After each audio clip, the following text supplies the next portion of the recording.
हरे कृष्णा। सभी वैष्णवों को दासी का दंडवत प्रणाम।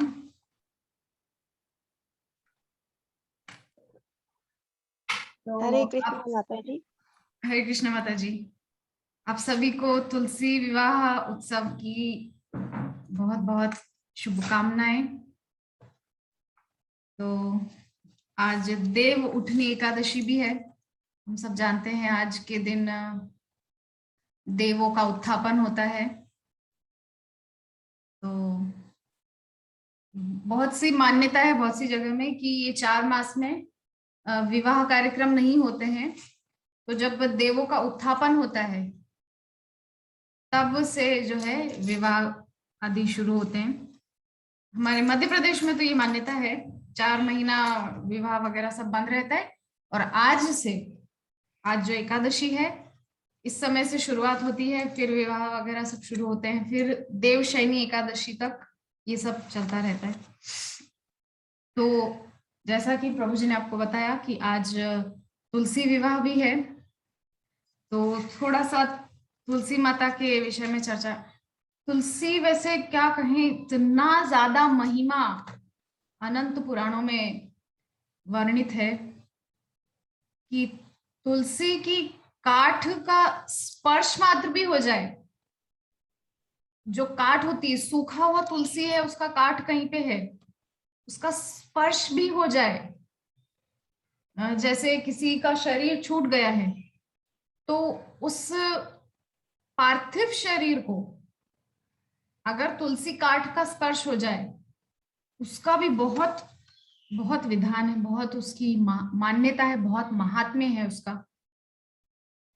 तो फिलहाल हम लोग थोड़ा सा जो है प्रसंग देखते हैं कि किस प्रकार से तुलसी का प्राकट्य हुआ। जैसा कि हम सभी जानते हैं भगवान की जो शक्ति है उसमें एक है अंतरंग, इंटरनल पोटेंसी, मतलब श्रीमती राधा रानी। तो तुलसी उसी अंतरंगा शक्ति का एक अंश है। हाँ, जैसे हम किसके वश में हैं अभी मृत्यु लोक में? हम बहिरंगा शक्ति के वश में हैं अभी, और जो अंतरंगा शक्ति है वो है श्रीमती राधा रानी। हाँ। तो ब्रह्मवैवर्त पुराण में ऐसा वर्णन आता है कि किस प्रकार से तुलसी देवी भगवान की अंतरंगा शक्ति है और उनसे अभिन्न है। तो प्राचीन कथा का वर्णन नारायण ने, भगवान श्री हरि ने नारद जी से किया है कि लक्ष्मी, सरस्वती, गंगा, ये तीनों जो हैं भगवान की भार्या हैं। ठीक है, अलग अलग रूप से। यहाँ पे हम ये ना सोचे कि एक रूप से भगवान नारायण की भार्या है लक्ष्मी और नारायण के ही अंश है ब्रह्मा, तो ब्रह्मा की भार्या है सरस्वती, है ना। एक रूप से नहीं सोचना है यहाँ पे कि ये सब लक्ष्मी, सरस्वती, गंगा ये सब नारायण की भार्या है। ये नारायण की भार्या लक्ष्मी है, किंतु सरस्वती उनके अंश की भार्या है, नारायण के अंश ब्रह्मा। तो मतलब पत्नी। एक बार सभी जानते हैं वैसे भार्या का अर्थ क्या होता है? भार्या मतलब पत्नी। हाँ, तो एक बार जो है देवी सरस्वती को ये संदेह हो गया था कि भगवान जो है मेरी अपेक्षा गंगा से अधिक प्रेम करते हैं, ऐसा उनको लगा सरस्वती देवी को। तो उन्होंने क्या किया, भगवान को कुछ कटु शब्द, कुछ कड़े वचन बोल दिए, जो वचन नहीं बोलना चाहिए, ऐसे वचन देवी सरस्वती ने भगवान के लिए कहे। फिर उन्होंने क्या किया, गंगा पर क्रोध किया, उनको भी कठोर शब्द बोल दिए, कटु वचन बोल दिए उनको भी बहुत। तब जो शांत स्वभाव वाली देवी लक्ष्मी है, अब यहाँ पे हमको एक चीज समझनी है कि शांत स्वभाव वाली देवी है लक्ष्मी, और उन्हीं के घर में जाती है जो शांत रहते हैं, शांत स्वभाव वाले लोगों के घर में जाती है लक्ष्मी। जिस घर में सब समय चिक चिक कुछ ना कुछ झगड़ा झंझट कुछ चल रहा होता है, वहां पे लक्ष्मी नहीं जाती है। क्यों नारायण से विवाह किया लक्ष्मी ने? नारायण को जो पुष्पांजलि दी जाती है उसमें क्या बोलते हैं? शांताकारम भुजग शयनम पद्मनाभम सुरेशम। हाँ, शांताकारम। नारायण श्री हरि विष्णु शांत हैं, प्रशांत हैं, बहुत शांत रहते हैं, शांत मुद्रा में रहते हैं क्षीर सागर में, एकदम शांत। तो उनको क्यों उन्होंने वर्ण किया लक्ष्मी ने? क्योंकि वो शांत है और शांत स्वभाव वाली ही माता लक्ष्मी है। तो अपने उस स्वभाव के कारण उन्होंने क्या किया? देवी सरस्वती को रोक दिया, नहीं देवी ऐसे कटु वचन आप मत कहिए। भगवान को बोलने लगी देवी गंगा को कटु वचन बोलने लगी देवी सरस्वती। तो इस पर क्या किया कि जो सरस्वती है वो थोड़ा और आवेग में आ गई, थोड़ा और क्रोध में आ गई, और लक्ष्मी जी को भी गंगा मैया, गंगा देवी का पक्ष लेने हरे कृष्णा माता जी, आवाज नहीं आ रही है। अरे ये क्या हो रहा है? आवाज नहीं आ रही है सबको? आ रही है। या पर्टिकुलरली आपको नहीं आ रही प्रभु? नहीं, आने लगी माता जी। ओ अच्छा।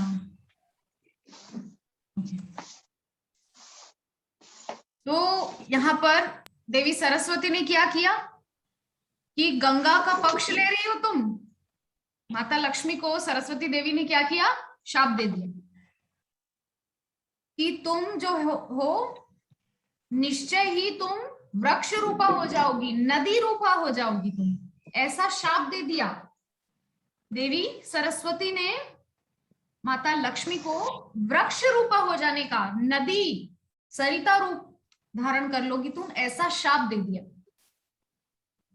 तो गंगा ने भी कहा सरस्वती से कि तुम भी मर्त्य जगत में जहां पापी लोग निवास करते हैं वहां नदी रूपा हो जाओ। तो हम सब जानते हैं कि सरस्वती जो है मर्त्य जगत में, मतलब हमारी पृथ्वी में विलुप्त प्राय है, मतलब जहां होना चाहिए वहां नहीं के बराबर है।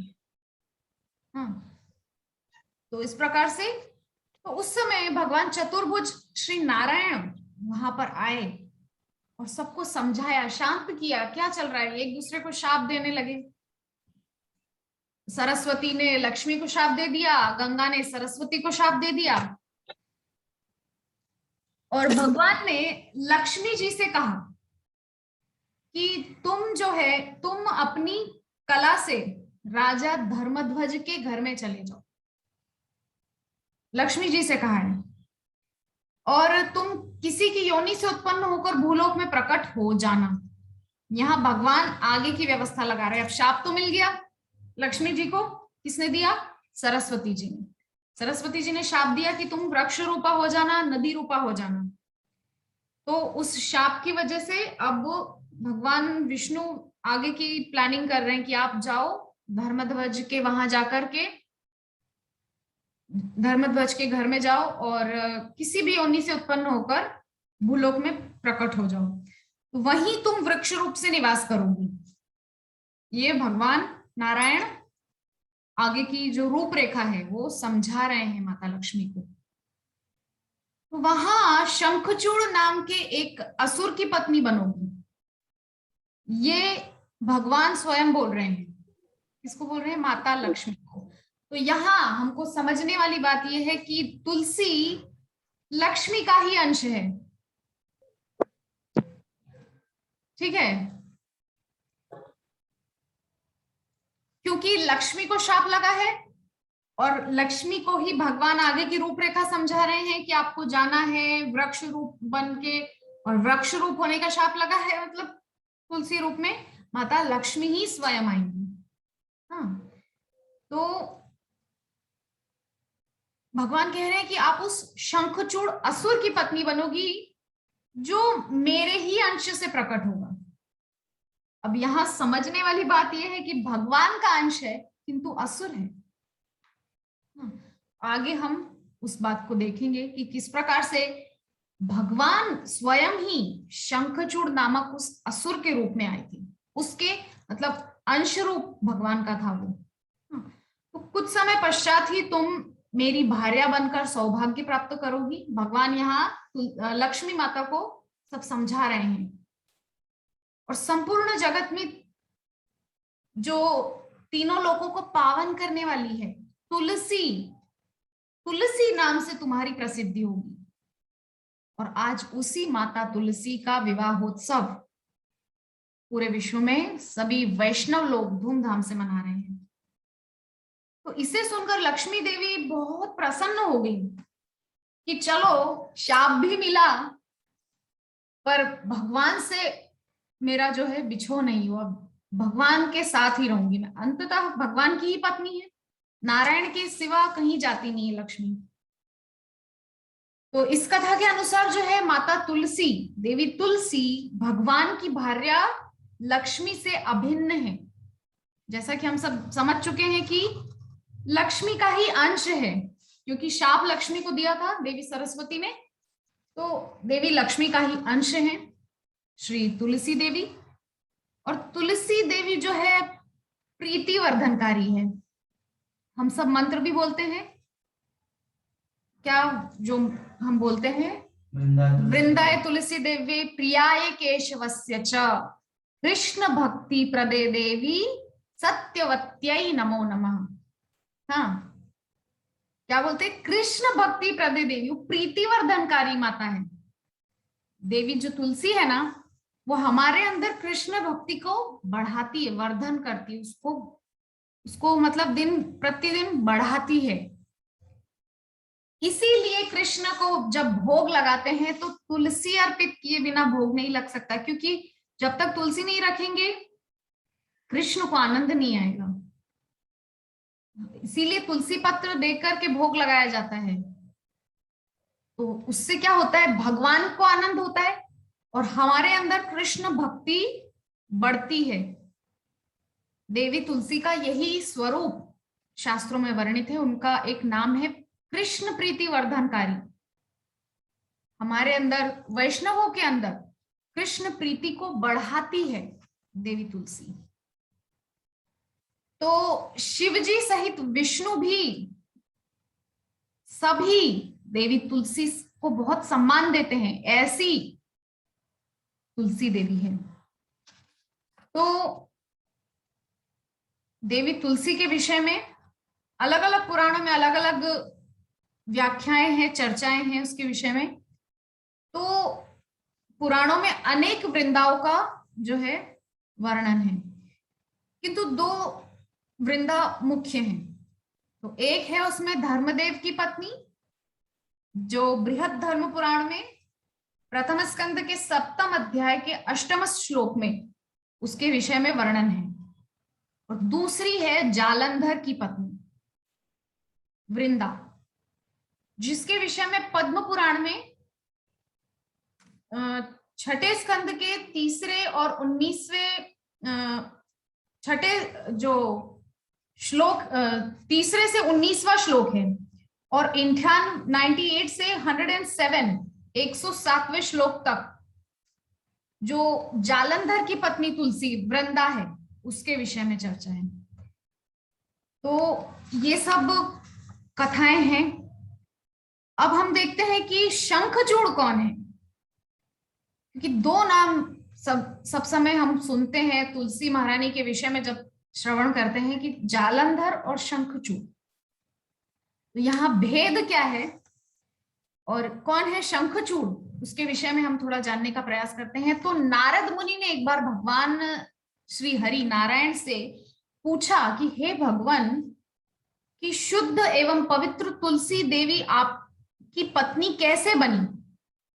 कौन सी ऐसी उन्होंने तपस्या की जिसकी वजह से उन्होंने आपको, आप प्रकृति से परे परम पुरुषोत्तम भगवान हैं, आपको कैसे उन्होंने पति रूप में पा लिया? ऐसा क्या उन्होंने किया? तो इन सब जिज्ञासाओं से मेरा मन कौतूहल से भर गया है। आप मेरी इन सभी शंकाओं का समाधान कीजिए। नारद जी श्री हरि नारायण से बोल रहे हैं। तब भगवान नारायण कहते हैं कि दक्ष सावर्णी मनु जो थे वो जो थे विष्णु के आंशिक विस्तार थे, नारायण के आंशिक विस्तार थे। जो बोलते हैं प्रभुपाद अपने सभी भागवतम सभी ग्रंथों में प्रभुपाद ने जिसका वर्णन किया है कि भगवान के प्लिनरी एक्सपेंशंस होते हैं, मतलब आंशिक विस्तार होते हैं। हाँ, तो वे जो थे दक्ष सावर्णी मनु, वो बहुत ही गुणवान थे, सद्गुणों के भंडार थे, उनके अंदर बहुत धार्मिकता थी। तो ऐसे अपने सदकार्यों के लिए वे बहुत प्रसिद्ध थे। और दक्ष सावर्णी के पुत्र जो थे धर्म सावर्णी, वे भी अपने पिता की ही तरह बिल्कुल सद्गुणों से भरे हुए थे और इस प्रकार से। तो धर्म सावर्णी के पुत्र जो थे विष्णु सावर्णी, उनका नाम सबसे पहले थे दक्ष सावर्णी मनु, उनके पुत्र हुए धर्म सावर्णी, धर्म सावर्णी के पुत्र हुए विष्णु सावर्णी, और उनके पुत्र हुए जो एक महान वैष्णव थे वो थे राज सावर्णी। तो राज सावर्णी के पुत्र वृषध्वज शिवजी के उपासक थे। अब यहाँ पे अब तक परंपरा चल रही थी किसकी? वैष्णवों की, ये सब वैष्णव थे। किंतु राज सावर्णी के पुत्र धर्मध्वज में आ गया गुण थोड़ा अलग, वो हो गए शैव और विष्णु की आलोचना करते थे, सबके मुख पर खुलेआम विष्णु की आलोचना करते थे। तो शिवजी जो थे वृषध्वज के घर 3 स्वर्गिक युगों तक रहे और उन्हें अपने स्वयं के पुत्रों से भी अधिक प्रेम करते थे। कौन? वृषध्वज, धर्मध्वज, क्षमा कीजिएगा, वृषध्वज। तो वृषध्वज की भगवान नारायण, लक्ष्मी या अन्य किसी देवी देवता में कोई मतलब रुचि नहीं थी, तो बाकी सबकी तो अवहेलना करते थे वृषध्वज, किंतु शिव जी के प्रति उनकी श्रद्धा थी। और इसी चीज का जो है प्रभुपाद ने कहा है कि आप, जो लोग बहुत से आजकल करते हैं कि हम तो भैया उनको पूजेंगे, बाकी सब हमको मतलब नहीं है, ये नहीं करना है। एके साधे सब सधे, सब साधे सब जाए। एक को साधने से सब सध जाते हैं, वो एक कौन है? वो है कृष्ण। और सब साधे सब जाए, सबको साधने जाओगे तो सब चले जाएंगे। वही संसार का भी नियम है ना, आप एक को मनाओगे दूसरा रूठ जाएगा, दूसरे को मनाओगे तीसरा रूठ जाएगा, है ना। तो इसीलिए सदैव कृष्ण को मनाने की चेष्टा करनी चाहिए, तो बाकी सारे देवी देवता आपसे ऑटोमेटिकली प्रसन्न रहेंगे। उसके लिए आपको चेष्टा प्रयास करने की आवश्यकता नहीं पड़ेगी, है ना। तो जो भाद्र मास होता है, अगस्त और सितंबर के बीच में जो भाद्र मास पड़ता है, तो उसमें लक्ष्मी और सरस्वती की आराधना का विधान होता है बहुत से अलग अलग क्षेत्रों में, देश में, दुनिया में। तो वो क्या करते थे? वृषध्वज इसकी अवहेलना करते थे और नारायण की जो पूजा सब करते थे वो वहां भी नहीं जाते थे। वो राजा ऐसे थे, नारायण की उपासना जहां हो उसकी भी अवहेलना करते थे और आलोचनाएं करते थे, कटु शब्द बोलते थे नारायण के विरुद्ध। तो देवी देवताओं ने क्या किया? उनको शाप ही दे डाला, क्योंकि देवी देवता यद्यपि शिवजी से डरते थे किंतु फिर भी वो रोक नहीं पा रहे थे अपने क्रोध को कि ये कैसा राजा है वृषध्वज, ये नारायण की अवहेलना करता है, सभी देवी देवताओं की अवहेलना करता है किंतु शिवजी की उपासना करता है। तो शिवजी की उपासना करता था, तो इसीलिए उसने क्या किया, मतलब सूर्य देवता ने क्या किया? वृषध्वज को शाप दे दिया कि तुम जो है अपनी सारी समृद्धि, संपत्ति, सब कुछ तुम खो दोगे, क्योंकि तुम सिर्फ शिवजी की आराधना करते हो, बाकी सारे देवी देवताओं की आलोचना करते हो।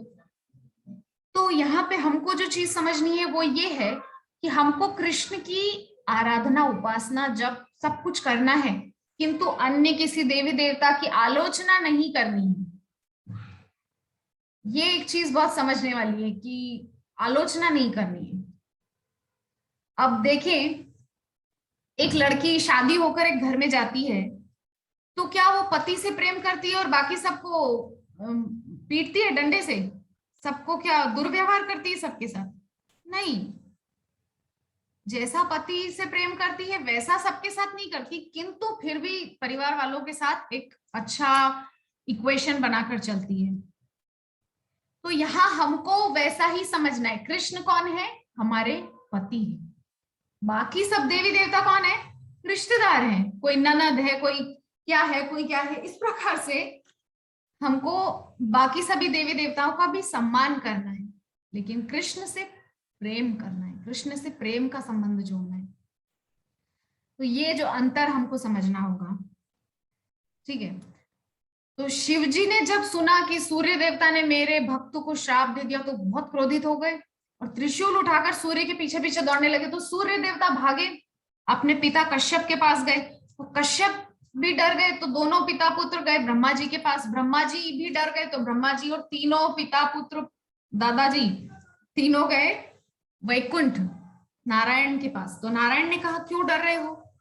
मेरे होते हुए तुम क्यों डर रहे हो? मेरा ये चक्र देख रहे हो ना, कोई कुछ नहीं कर सकता। मैं ही इन सभी ब्रह्मांडों की रचना करता हूँ, पालन करता हूँ, विध्वंस करता हूँ। मेरे ही संरक्षण में ये सब चल रहा है, तो मेरे होते हुए डरने की आवश्यकता नहीं है। तब नारायण ने क्या कहा, आज से तुम्हें शिवजी से डरने की कोई आवश्यकता नहीं। कौन, किसको बोल रहे हैं? सूर्य देवता को। वे धर्मपरायण व्यक्तियों के आश्रय, सरलता से प्रसन्न होने वाले, अपने भक्तों के सेवक एवं स्वामी हैं। कौन? भगवान नारायण। तो महान चित्त वाले शिवजी और सुदर्शन चक्र मुझे अपने प्राणों से भी अधिक प्रिय है। भगवान बोल रहे हैं शिवजी के विषय में। शिवजी किसी के वैरी नहीं है, वो तो वैष्णवा नाम यथा शंभु, वैष्णवों में सर्वोच्च हैं। तो उनसे डरने की कोई आवश्यकता नहीं है, वे भी मुझे सुदर्शन की ही समान प्रिय हैं। साउंड नहीं आ रहा है। साउंड नहीं आ रहा है? क्या हो रहा है? अरे माता जी, हरे कृष्णा। जी, आपको आवाज भी आ रही आवाज है नहीं माता आ जी? आ रही साउंड है नहीं माता आ जी। रहा है माता जी आपके। आवाज कैसे नहीं आ रहा है? एक जन को आ रहा है, एक जन को नहीं आ रहा है, ऐसे कैसे हो सकता है? विश्वनाथ प्रभु, आपको भी आवाज नहीं आ रहा है? नहीं, आवाज आ रहा है। रही उसका उसी का नेटवर्क का प्रॉब्लम होगा माता जी। सुनाई नहीं पड़ रहा है।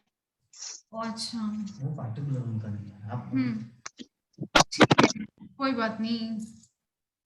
नेटवर्क प्रॉब्लम होगा, आप क्योंकि आउटसाइड है ना, आप थोड़ा प्रॉब्लम हो सकता है। तो इस प्रकार से जो है शिवजी के विषय में नारायण कह रहे हैं कि तुमको डरने की जरूरत नहीं, वो मुझे प्रिय हैं, वो तुम्हारा कुछ अनिष्ट नहीं करेंगे, है ना। तो इस प्रकार से जो है यहाँ पर बोल रहे हैं कि जब भगवान नारायण बोल रहे थे तभी शिवजी वहां पहुंच गए। वृषध्वज जो थे, वृषध्वज को सूर्यदेव ने शाप दिया। सूर्यदेव डर के मारे शिवजी के क्रोध से बचते बचाते नारायण के पास पहुंचे। नारायण शिवजी सूर्य देवता को बोल रहे हैं कि आप निश्चिंत रहिए। तो यहाँ पर जब बोल रहे थे नारायण कि आप निश्चिंत रहिए, सूर्य देवता को समझा रहे थे, तो उसी समय शिवजी वहां आ गए और उनके नेत्र एकदम लाल थे। वे अपना त्रिशूल लेकर वहां आए थे सूर्य देवता को मारने के लिए, क्योंकि सूर्य देवता ने उनके भक्त को शाप दिया था। तो तेजी से नीचे उतरे, इससे अपने वाहन बैल पर बैठकर आए थे, नंदी पर सवार होकर आए थे शिवजी, और उतरे और भाव भक्ति सहित विनम्रता पूर्वक लक्ष्मीपति को प्रणाम किया, नारायण को प्रणाम किया शिवजी ने।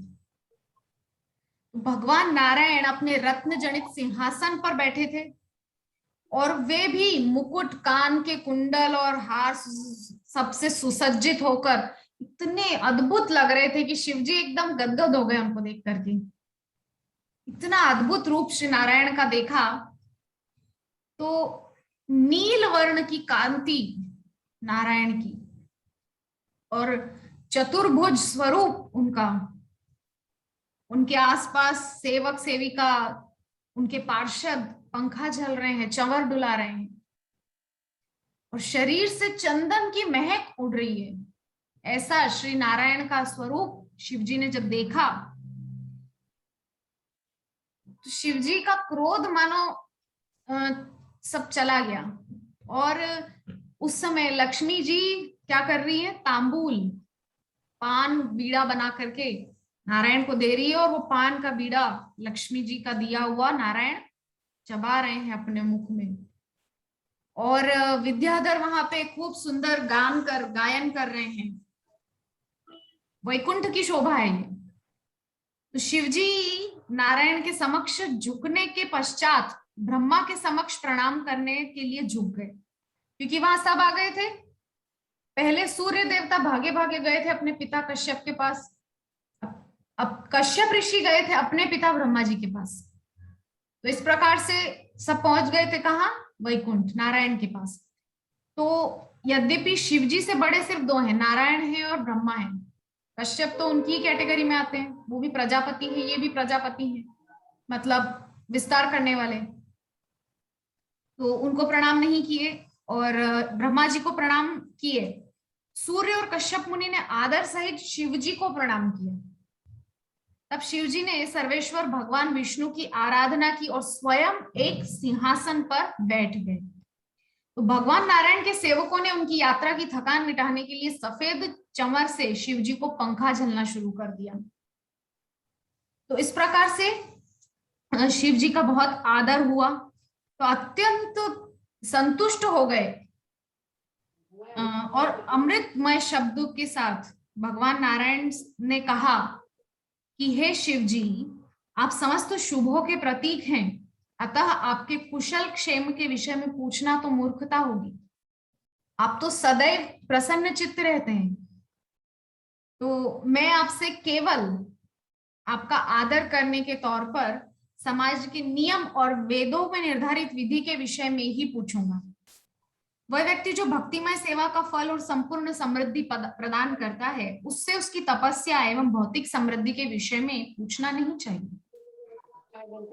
तो शिवजी ने बोलना प्रारंभ किया कि राजा वृषध्वज जो है वो एक बहुत महान भक्त है मेरा, किंतु उसने जो है वो मेरी आराधना करता था, तो सूर्यदेव ने क्रोध में आकर के मेरे भक्तों को शाप दे डाला है, तो इसकी वजह से मैं क्रोधित हो गया। अभी सब कुछ बता रहे हैं शिवजी, पूरा वृत्तांत तो सुना रहे हैं, है ना।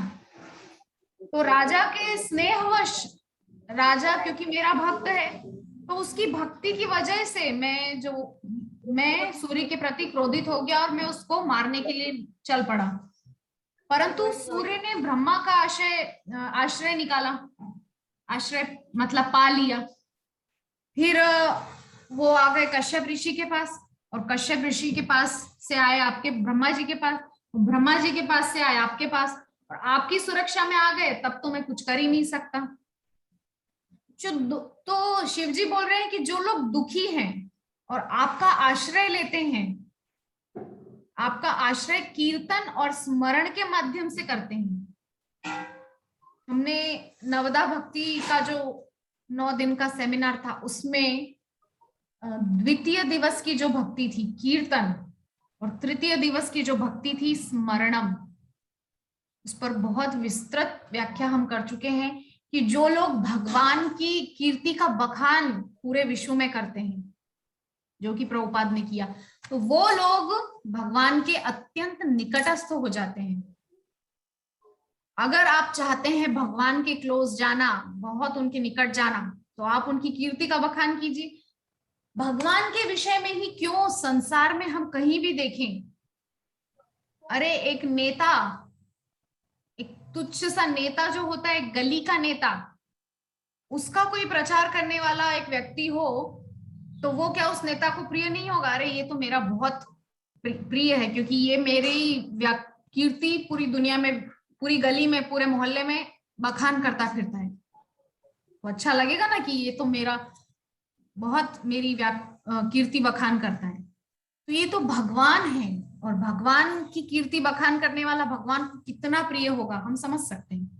तो शिव जी यहाँ बोल रहे हैं कि जो किससे बोल रहे हैं? नारायण से, कि हे नारायण, जो व्यक्ति कीर्तन और स्मरण भक्ति के माध्यम से आपका आश्रय ले लेते हैं, वे पूर्णतः सुरक्षित और संकट से मुक्त हो जाते हैं। इसी से हमको समझ लेना चाहिए हिरण्यकश्यपु ने क्या कुछ नहीं किया प्रहलाद जी के साथ, किंतु केवल स्मरण भक्ति के आधार पर, स्मरण भक्ति की शक्ति पर वो कितना सह गए, कितना कुछ उन्होंने सहा,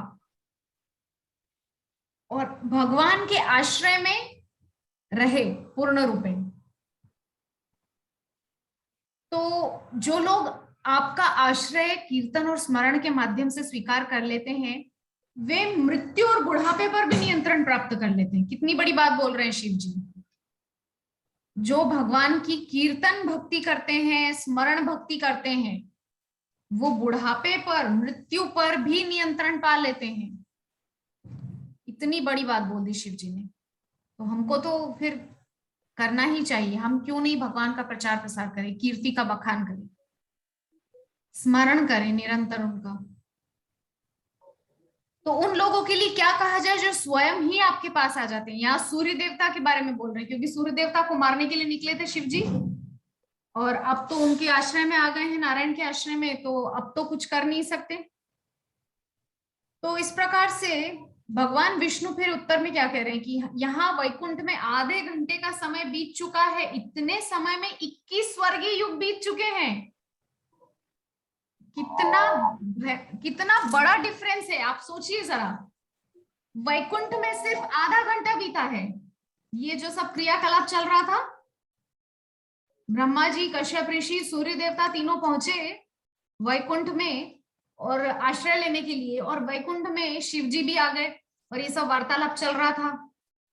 शिव जी बोल रहे हैं कि ऐसा ऐसा, इतने समय में सिर्फ आधा घंटा बीता है वैकुंठ में, और पृथ्वी लोक में 21 स्वर्गीय युग बीत चुके हैं। बहुत बड़ा अंतर है समय का। तो इसलिए राजा वृषध्वज जो है, कष्टमय समय के परिवर्तन से गुजरते हुए मृत्यु को प्राप्त हो चुके हैं। जिस वृषध्वज के लिए शिवजी सूर्य देवता को मारने दौड़ पड़े, वो तो मृत्यु को प्राप्त हो गए। तो उनके पुत्र हंस